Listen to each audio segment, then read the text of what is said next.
Hello everyone, and welcome to Earth Archives. He was not a mere passerby in the world of music. He was an architect of time.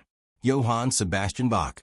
This name represents not only the pinnacle of Baroque music, but also the perfect fusion of reason and soul within the universe of sound. Born amid the fires of war and forged through faith and artistry, his life was a journey through notes, tirelessly pursuing light. If you love classical music, are curious about music history, or want to discover how Bach reshaped the path of musical expression, then you absolutely can't miss this in-depth exploration. Enjoy stories that dive deep into the world of music? Don't forget to subscribe to our channel, click the bell icon, and share in the comments. What's your favorite piece by Bach? Spread this video to fellow music lovers, and let's keep the spirit of this musical giant alive and resonating in our time. He was a sculptor of notes, the very soul of Baroque music. Johann Sebastian Bach, a name that resonates like a legend in the world of music. His compositions are like intricate clockwork, gears interlocking, layers unfolding. So meticulously crafted, they leave listeners in awe. His works are not just displays of technical brilliance. They are the pinnacle of artistic expression. They break free from the confines of time, crossing centuries, still stirring hearts around the world today. Imagine those flowing melodies, like threads of golden silk, tightly woven, yet freely dancing through the air, silent, yet striking deep into the soul. Baroque, the origin of this word, is actually quite fascinating and not as straightforward as it might seem. It comes from the Portuguese word barroco, which means imperfect pearl. Imagine a strangely shaped, uneven pearl. Originally, the term carried a somewhat negative connotation, used to describe things that were overly complex or not quite proper. At first, it was often used to criticize architectural styles, because Baroque architecture was known for being exaggerated, ornate, and even a bit bizarre, far from the idealized symmetry and harmony of the Renaissance. It seemed, to some, like it had gone too far. But over time, Baroque stopped being just a critical label and became the name of an entire artistic and musical movement. The charm of Baroque art lies in its opulence and its deeply expressive, emotional detail. Picture the European aristocracy of the time. They didn't just display power casually. They built grand, lavish palaces, commissioned intricately detailed decorations, and filled their halls with dramatic, emotionally charged artworks to showcase their wealth and status. This kind of ornate excess and intense visual impact became the hallmark of the Baroque style. Whether it was the gracefully curved domes of great cathedrals or paintings alive with dramatic lighting and unrestrained emotion, Baroque art always radiated theatricality and tension. In music, the Baroque era was also a time of remarkable innovation and diversity. During this period, the aristocracy and the church were the primary patrons of music. They needed music to accompany solemn ceremonies or to elevate the grandeur of lavish banquets. It was in this cultural environment that Johann Sebastian Bach grew up and composed. His music embodied the ornate and intricate style of Baroque art, yet it also conveyed profound emotion and a perfect balance of rational structure, like a finely crafted work of art that is both beautiful and intellectually rigorous. To truly understand Bach's music and the era he lived in, we cannot overlook the turbulent backdrop of the 30 Years' War. This devastating conflict began in 1618 and didn't end until 1648, 30 long years that ravaged much of the European continent. The German-speaking regions, in particular, suffered some of the worst destruction and hardship. The roots of the 30 Years' War can be traced back to the fierce conflict between Protestants and Catholics following the Reformation. At the time, religion was not just a matter of personal faith. It was a battlefield for political power. The initial spark came when Protestant nobles in Bohemia rebelled against the suppression of their beliefs by Catholic authorities. However, the conflict quickly escalated into a full-scale war that engulfed not only the Holy Roman Empire, but also drew in various European powers. With shifting alliances and competing interests, what began as a religious struggle soon evolved into a complex conflict fueled by political, economic, and territorial ambitions. For ordinary people of the time, the war was a never-ending catastrophe. Towns were plundered, farmlands laid waste, and populations drastically reduced.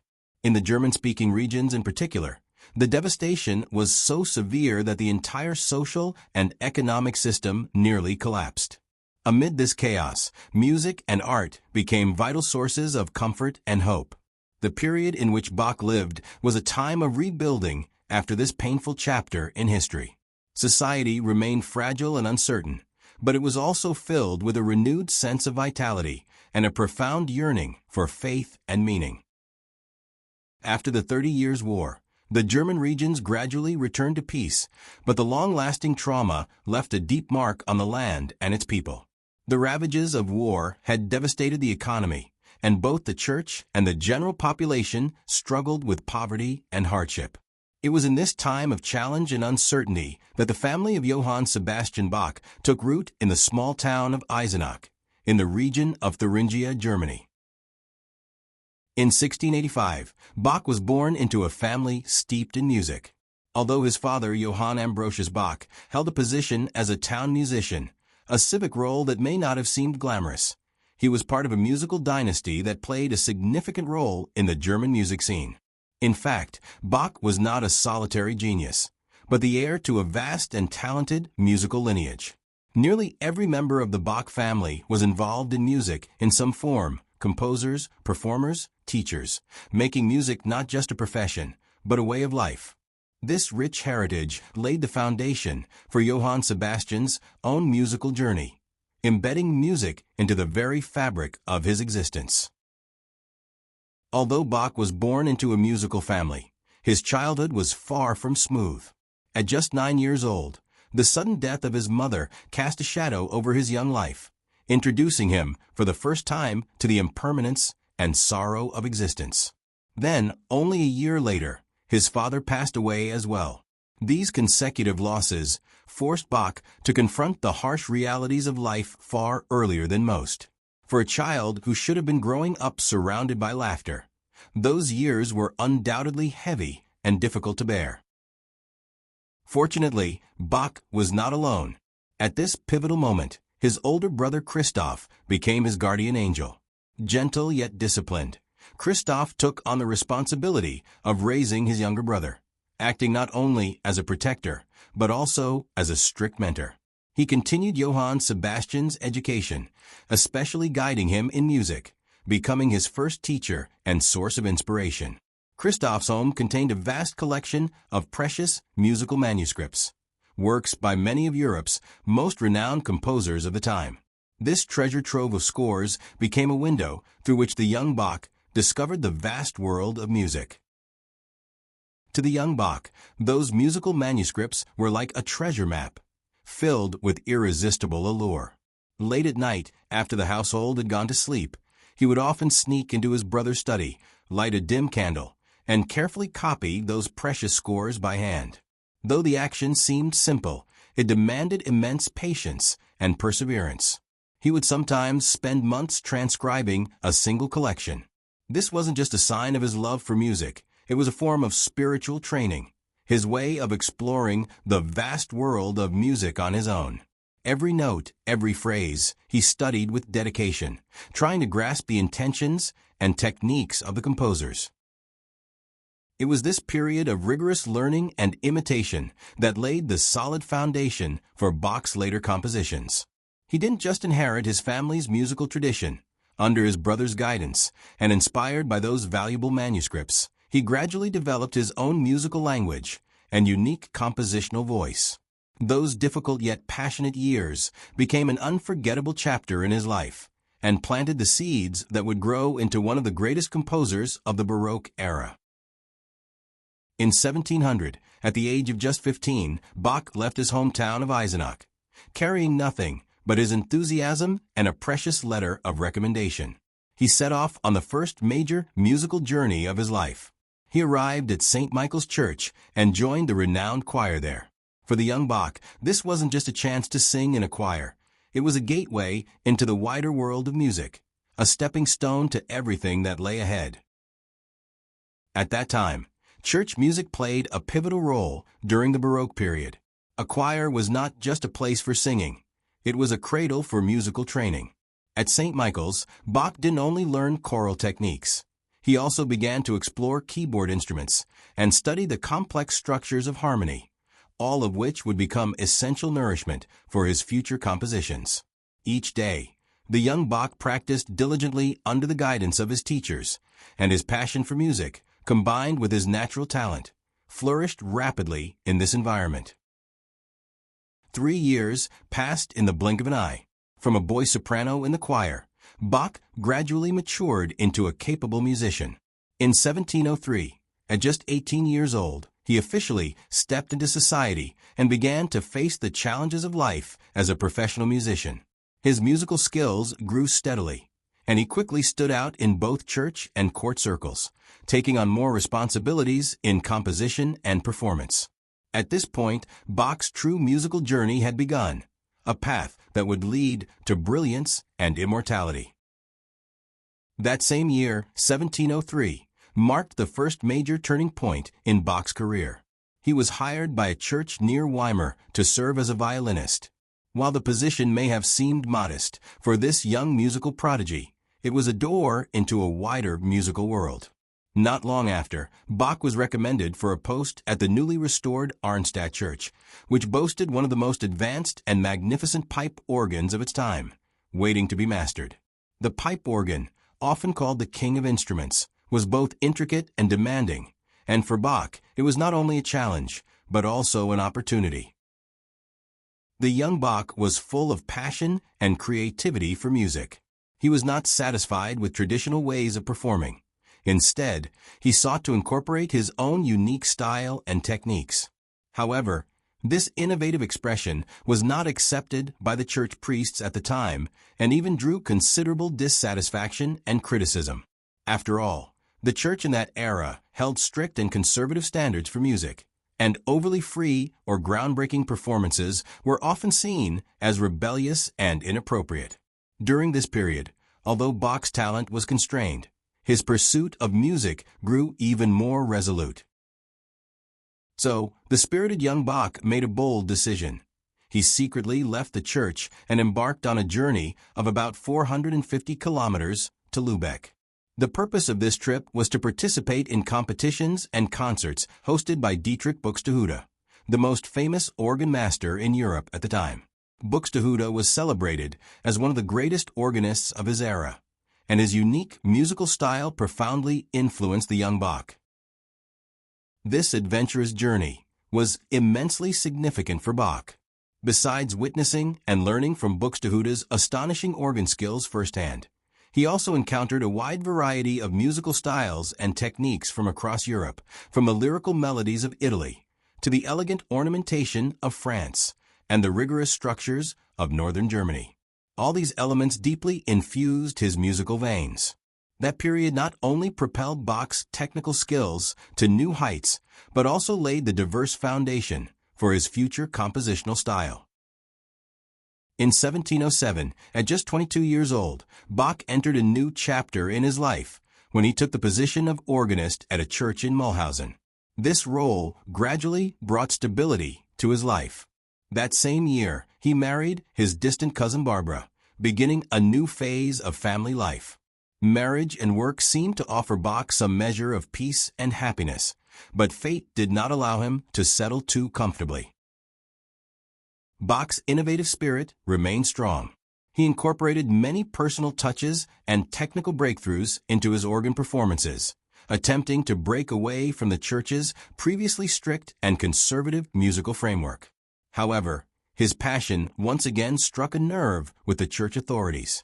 Local congregants and clergy found his too avant-garde style unacceptable and reacted with strong disapproval, even forcing him to leave his post. For Bach, these hardships were both challenges and crucial tests of his steadfast musical pursuit. A turning point came in 1718 when, at the age of 33, Bach gained the favor of the Duke of Weimar and began a 10-year career as a court musician.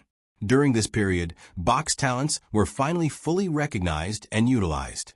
The Weimar court not only provided excellent working conditions, but also boasted abundant musical resources and a talented ensemble, making it an ideal base for Bach's creative work.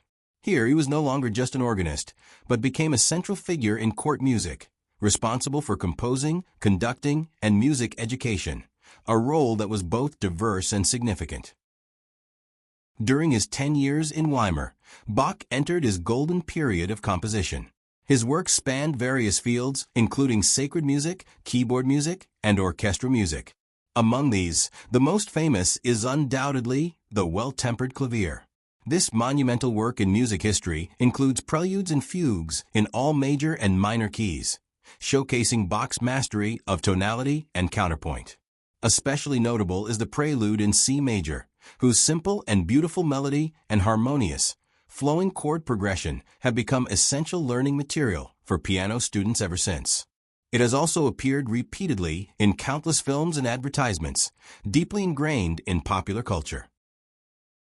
During this period, Bach's musical style matured and enriched. He skillfully integrated various European musical elements to form a unique Baroque style. Whether it was his rigorous contrapuntal techniques or his delicate emotional expression, both were vividly displayed in his compositions. The musical environment in Weimar not only gave Bach the opportunity to experiment and innovate, but also helped his works gain wide circulation and profound influence. However, even under the spotlight of his professional success, Bach's life was not without challenges and conflicts. In particular, in the early 1730s, his relationship with the court grew increasingly strained. At that time, fierce power struggles existed among the nobles he served in Weimar, and Bach, known for his uprightness and unwillingness to tolerate unreasonable restrictions, often clashed with the authorities. When he submitted his resignation and prepared to move to another court, the Weimar court authorities deemed this disrespectful and imprisoned him for a month. This humiliating experience left Bach deeply disappointed and determined to leave the place that limited his talents. Fortunately, fate soon opened another door for him.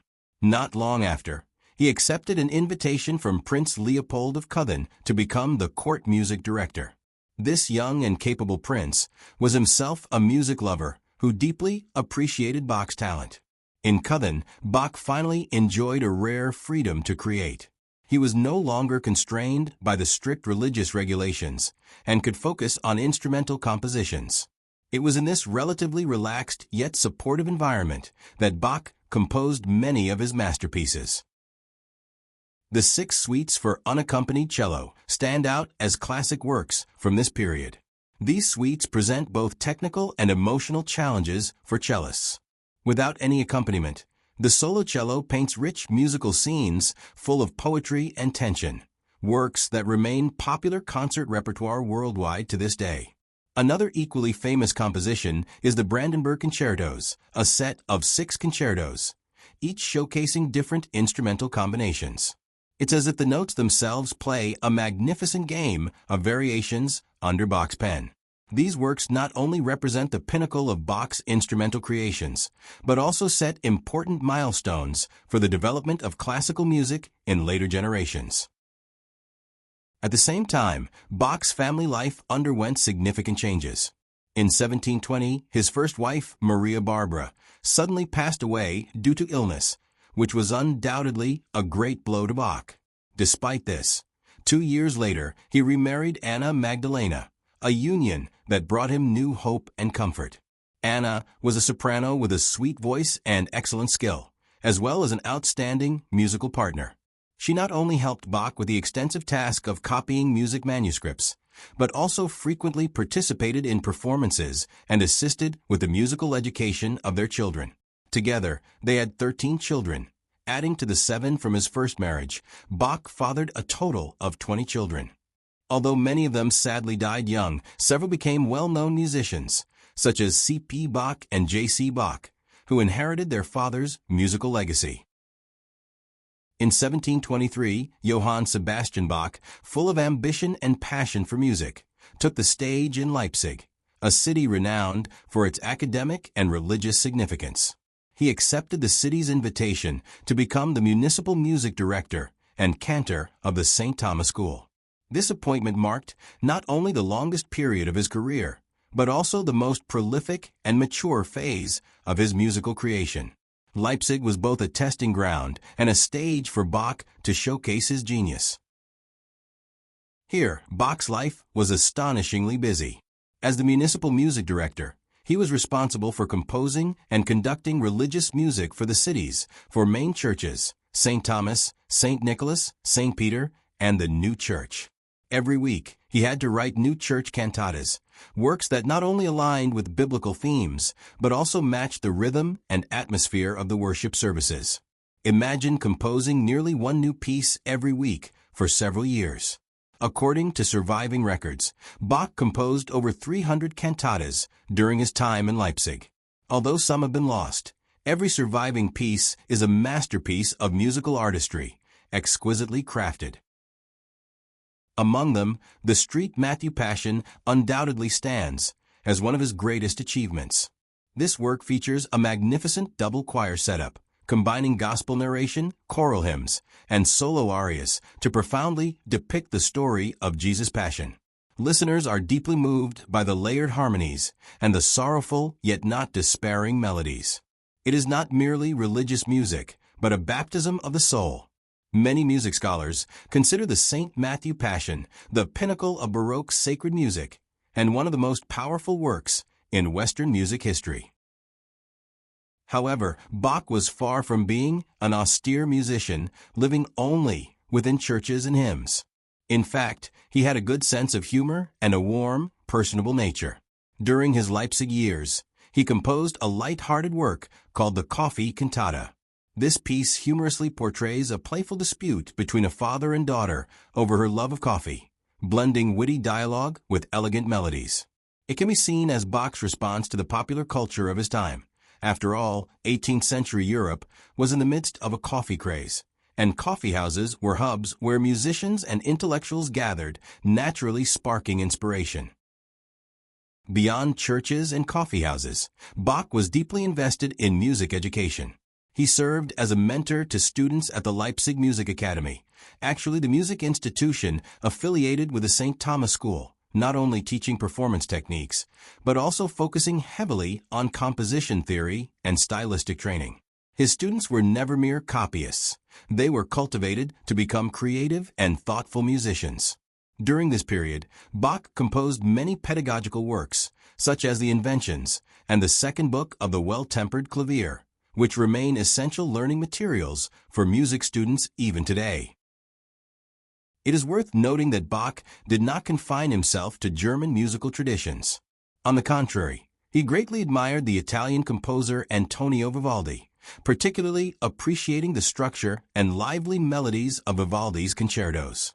Bach even personally adapted Vivaldi's works, merging their style with German contrapuntal techniques to create a unique musical language. This openness and innovative spirit are among the reasons why Bach's music remains timeless. In his compositions, you can hear German rigor, Italian passion, and French elegance, like a grand musical feast that crosses national borders. Bach's later years were a time of quiet yet deeply emotional and wise creativity. After decades of experience in religious and court music, his compositional style gradually shifted toward a more profound and abstract spiritual level. Compared to the passionate and innovative works of his youth, the late Bach resembled more a philosopher, using musical notes to contemplate the essence of the universe and life itself. Among these late works, the Goldberg Variations undoubtedly stand out as a musical philosophical treatise. The background of the Goldberg Variations is quite fascinating. According to legend, the work was commissioned by Count Kaiserling, the Russian ambassador, who wanted a piece of music to provide him with some spiritual comfort during his bouts of insomnia. The idea was that the young keyboard player Goldberg would perform it for him late at night to help him fall asleep. While this story carries a certain romantic charm, it is undeniable that the Goldberg Variations showcase Bach's ultimate pursuit and mastery of variation technique. The piece begins with a simple and graceful theme called the aria, followed by 30 variations, each distinct in style, before returning to the original theme, forming a structure much like a musical mandala.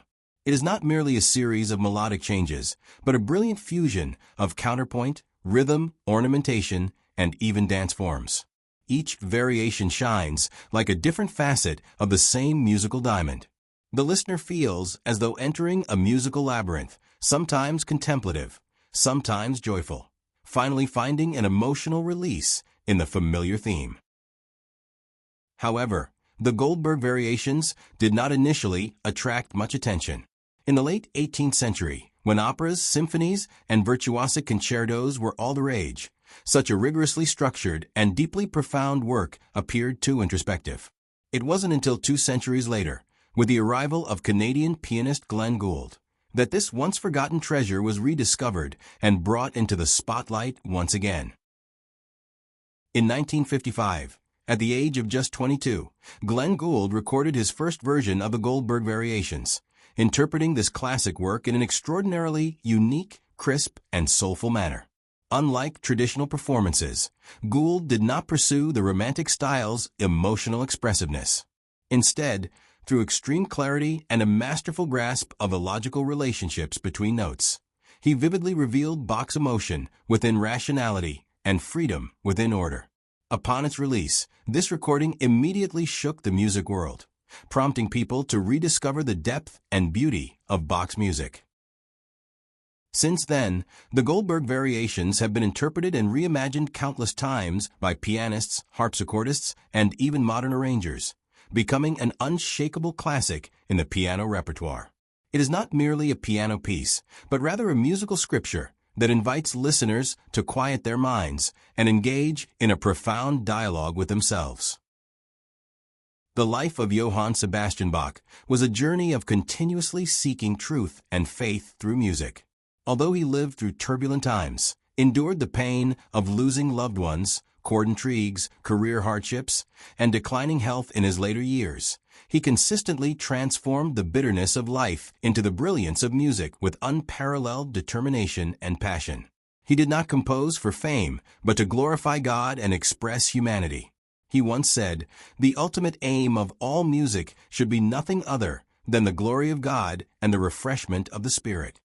This sentence became the core philosophy, guiding his creative work. In 1750, Bach underwent an eye surgery performed by the then famous, but medically controversial British ophthalmologist John Taylor. The surgery not only failed to restore his vision, but also led to severe complications that caused his health to deteriorate rapidly. A few months later, Bach passed away in great pain at the age of 65. His death did not immediately receive widespread attention in the contemporary music world, as at that time a new musical trend, the classical style, was rapidly emerging, and the focus of the music scene had gradually shifted towards lighter and more graceful melodies. However, Bach's works remained like hidden gems buried underground, waiting to be rediscovered by future generations. This rediscovery came nearly a century later with the revival sparked by Felix Mendelssohn's 1829 performance of the Street Matthew Passion. Since then, Bach's name shone brightly once again in the long river of music history. His works came to be regarded as the pinnacle of compositional technique, serving as exemplary models for music scholars and performers to study and learn from. His influence spread like ripples across various musical domains, inspiring Mozart, Beethoven, Schumann, Liszt, Brahms, and even 20th century modernist composers such as Stravinsky and Satie, all of whom pay tribute to him. Bach's use of counterpoint is hailed as the pinnacle of musical mathematical aesthetics. He masterfully weaves multiple melodic lines simultaneously, yet each remains clear and meaningful, as if different characters on a stage are having distinct conversations, yet harmoniously responding to one another as a unified whole.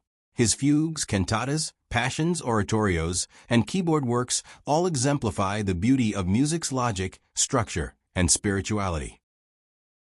Take, for example, the Well-Tempered Clavier, often called the Old and New Testament of keyboard music. It not only showcases the beauty of every key, but also laid a solid technical foundation for future piano performance and composition. Meanwhile, the St. Matthew Passion and St. John Passion stand as paradigms of perfectly blending religious emotion with musical narrative. Their profound emotional tension and portrayal of Christ's suffering remain deeply moving to this day. As for the 6 Brandenburg Concertos, they represent the zenith of his instrumental composition, pushing the Baroque concerto style and imagination to its utmost limits. In today's fast-paced digital age, we are surrounded by countless sounds every day, from phone notifications to street traffic, from the endless stream of social media messages to the music unconsciously playing through our headphones. Yet in such a world, when Bach's music begins to play, everything seems to pause. It is not merely a melody, but a call to order and soul, a gentle whisper from 3 centuries ago, as if saying, "Listen closely. This is the true sound." Bach's music carries a power that transcends language. Whether or not you understand music theory, no matter which culture you come from, when those notes cascade like a waterfall, you can hear the pulse of emotion, the steadfastness of faith, and even the weight of life itself. This is what makes Bach's works so captivating. They are not merely technical displays, but guides for the soul, a secret code for dialogue between humanity and the universe. You may have accidentally heard the air on the G string in a cafe, where its graceful melody seems to slow down the very air, making a cup of coffee taste richer and warmer, or in a film, where the solemn and stirring melodies of the St. Matthew Passion pierce straight to the heart, stirring emotions beyond words. The dozens of variations in the Goldberg Variations are like a microcosm of life itself: joy, confusion, calm, struggle. And yet each return to the main theme brings a deep sense of comfort and stability. For many who study music, Bach is the very beginning. His works are tests of technique and awakenings of musical thought. His Well-Tempered Clavier is not just an exercise in fingerings, but a perfect union of logic and art. To composers, Bach is like a mentor hidden in the clouds, teaching how to tell stories with notes and express ideas with rhythm. His music is as rigorous as architecture and as free as poetry, structured yet soulful. In the modern era, Bach is no longer confined to the label of classical. His music appears in jazz adaptations, electronic music, improvisations by rock guitarists, and even echoes in film and video game soundtracks. His creative language is so universal that no matter which era it is placed in, it continues to shine with an unchanging brilliance. Looking back at his life, from a lonely boy to a creative music craftsman, to a father and teacher steadfast in his faith, Bach was not a genius worshipped by the world from birth. His fame truly began to shine only after he passed away. And perhaps this is the most moving aspect of his music. It was not written for the moment, but for eternity. He did not compromise his style to please princes and nobles, nor did he conform to market trends. He remained true to himself, true to the deep love in his heart for music, God, and humanity. Today, when we listen to Bach again, we are not merely enjoying a melody, but engaging in a dialogue with a soul across 3 centuries. We feel his loneliness and perseverance, his faith and sorrows, his talent and humanity. We may never compose eternal masterpieces as he did, but at some moment in our lives, we can let his music accompany us in quiet reflection and help us find ourselves. Bach has never left. He is hidden in every vibration of the keys, in every breath of the melody. He is a silent guide, a true father of music. No matter how the musical world changes in the future, as long as people continue seeking beauty, truth, and soulful resonance, Bach's voice will always remain. Bach, though he has been gone for over 2 centuries, his music still lives in every silent breath and every trembling melody. He built the universe through counterpoint, allowing faith and reason to dance together. He transformed personal suffering into musical redemption, enabling the world to hear the soul's deepest prayers. From the St. Matthew Passion to the Goldberg Variations, from churches to courts, from family to eternity, His notes are the heartbeat of history, the aria of time. If you enjoy these easy-to-understand stories about great musicians, please subscribe to our channel or blog. Give us a like, leave a comment, and share with every friend who loves music or is exploring the beauty of classical music. We'd also love to hear from you. Have you ever found your own story or answers in Bach's music?